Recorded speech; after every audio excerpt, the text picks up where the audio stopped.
यहाँ आपको बताएं कि लाहौर हाई कोर्ट ने निगरान वज़ीर आला मोहसिन नकवी की तकर्री के खिलाफ दरखास्त मुस्तरद कर दी है। तफसीलात हासिल करेंगे डॉन न्यूज़ के नुमाइंदे राना बिलाल से। राना बिलाल, बताएगा अदालत ने अपने फैसले में क्या कहा है।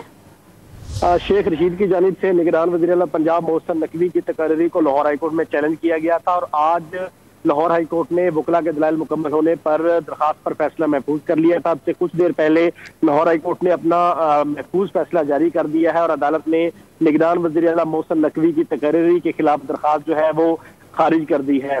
शेख रशीद की जानिब से मौक़िफ़ इख्तियार किया गया था कि आयन और कानून की खिलाफ वर्जी करते हुए मोहसिन नकवी को निगरान वज़ीर आला पंजाब तैनात किया गया है, जबकि वफाकी हुकूमत और इलेक्शन कमीशन के वकला की जानिब से ये कहा गया था कि जो मोहसिन नकवी की तकर्री है वो बिल्कुल आयन और कानून और इलेक्शन एक्ट के तहत की गई है, इसलिए अदालत ये दरखास्तें खारिज करे।